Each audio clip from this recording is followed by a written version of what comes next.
A RDC 55 ela traz 5 ou 6 definições muito importantes para nós, que às vezes colidem e não estão tão harmonizadas com as definições da RDC 430, mas vamos a ela.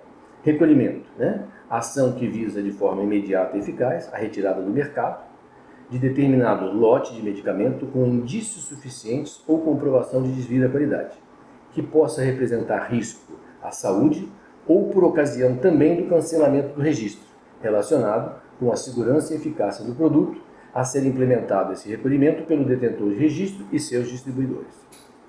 Lembrando que a coordenação do processo de recolhimento cabe sempre ao detentor do registro. Isso não quer dizer que ele vai executar, mas sempre que possível ele tem que coordenar, sempre que possível não, ele tem que coordenar esse processo de recolhimento. A segunda grande definição, comunicação de desvio da qualidade ou cancelamento do registro. É um documento constante no anexo 1 da RDC 55, que deve ser apresentado pelo detentor de registro, a Anvisa. Aqui já começa todo o processo burocrático. Eu tenho que preencher um formulário chamado desvio da qualidade ou cancelamento do registro, bem como para toda a minha cadeia de distribuição. Então esse anexo 1 tem que ser informado à Anvisa e todos os meus clientes no Brasil e no exterior, definindo qual foi o motivo do desvio, se a classificação de risco é uma classificação de risco 1, 2 ou 3, nós vamos ver a diferença disso, né? E quais foram os agravos, né, à saúde, dentre outras informações pertinentes. Então o nosso anexo 1, ele é apresentado em forma de tópicos, o que deve ter no mínimo no anexo 1, que é o comunicado de desvio. Anuência prévia, uma outra definição, procedimento pelo qual o detentor do registro submete à prévia apreciação da Anvisa um formulário, que é o anexo 2 da RDC 55, com um modelo de mensagem de alerta dirigido aos consumidores, informando o lote do medicamento, impróprio para uso e quaisquer que sejam as formas e meios para sua veiculação. Então eu devo também apresentar para a Anvisa, através do anexo 2, a anuência prévia da mensagem publicitária, de tal forma que eu só coloque essa mensagem publicitária no mercado a partir da aprovação da Anvisa. E nesse formulário de anuência prévia, nós temos que dizer também quais são os meios que nós vamos usar para veicular. Nós vamos usar a TV, o rádio, as mídias sociais ou outras formas de comunicação, e isso também vai ser avaliado previamente pela Anvisa. Classificação de risco à saúde. Então, em função do grau de risco, nós vamos definir aqui já o que é um classe 1, o que é um classe 2 e um classe 3, nós vamos ter prazos e ações diferentes dentro do processo de recolhimento. Determinação da classe 1, 2 e 3 de qualificação de risco relativo à saúde, né? Aqui uma população está exposta pelo uso do medicamento com indícios suficientes ou comprovação de desvio da qualidade, ou uso de medicamentos cujo registro tenha sido cancelado em virtude de falta de segurança e eficácia nos seguintes termos. O que então nós vamos definir como classe 1? Nós não, a Anvisa definiu como classe 1 na RDC 55.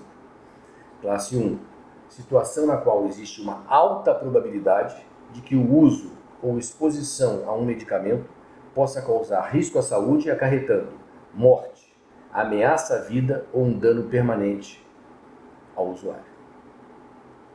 Então, ameaça grave, podendo acarretar morte, ameaça à vida ou um dano permanente.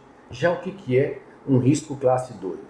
Situação na qual existe também uma alta probabilidade de que o uso ou exposição do medicamento possa causar um agravo temporário à saúde ou reversível, esse agravo pode ser temporário ou reversível, por o uso de um tratamento de um medicamento. Então aqui já não é tão grave que não vai causar uma morte, nem ameaça à vida, mas ele pode ser tratado ainda, então isso foi classificado como nível 2. Classe 3, situação na qual existe baixa probabilidade de que o uso ou exposição a um medicamento possa causar consequências adversas à saúde. Então, César, me dê um exemplo aí do que é um classe 1, do que é um classe 2, do que é um classe 3, né? No momento em que eu coloco um produto no mercado, e vamos supor que esse produto seja um produto injetável, e a concentração desse produto, né, está diferente da sua fórmula padrão, da especificação, ele tem maior concentração, e eu tinha 500.000 UI, na verdade coloquei nesse produto diluir 5.000 UI, isso aqui no momento em que for inoculado no paciente vai gerar a morte ou uma ameaça gravíssima à vida. Isso é caracterizado como um classe 1. O que seria um classe 2? A alta probabilidade de eu causar um agravo temporário à saúde ou reversível pelo tratamento. Então, vamos dar de novo o exemplo de um xarope de uso adulto que foi envasado no frasco de um xarope de uso pediátrico. Provavelmente, ao analisar os riscos potenciais, essa criança que usar esse xarope, ela vai poder ter o quê? Um problema momentâneo, uma taquicardia, um problema mais sério, mas que se isso for identificado rapidamente, eu consigo, através de um tratamento, tá, não gerar morte ou ameaça à vida. Muitos poderiam classificar esse meu exemplo como classe 1 também, né? O que seria uma situação a qual existe baixa probabilidade de uso ou exposição que possa causar uma consequência adversa à saúde. Então, vamos dar um exemplo de um classe 3.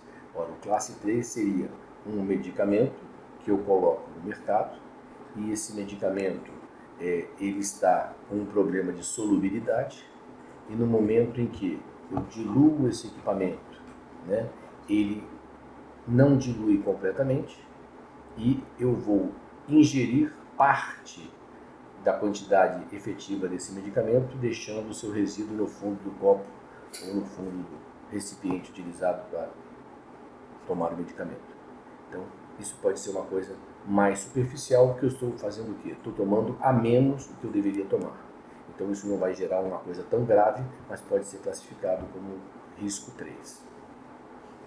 Desvio da qualidade, né? Basicamente, essa não conformidade, o que é um desvio da qualidade? O afastamento dos parâmetros de qualidade estabelecidos por um produto.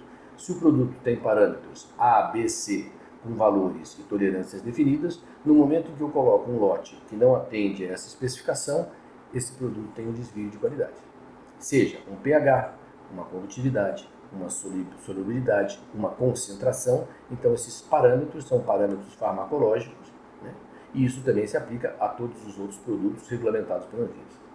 O que é o estabelecimento receptor? São os hospitais, clínicas, drogarias, farmácias e demais estabelecimentos previstos em lei que possuem medicamentos em estoque. Então, o receptor é aquele último passo antes do cliente ou antes do paciente. Então, muitas vezes o fabricante vende direto para um grande hospital, o distribuidor vende direto para uma série de clínicas, ou para um grande distribuidor, um armazenador de uma rede de drogarias.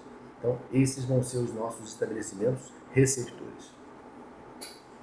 Relatório de monitoração do recolhimento do medicamento.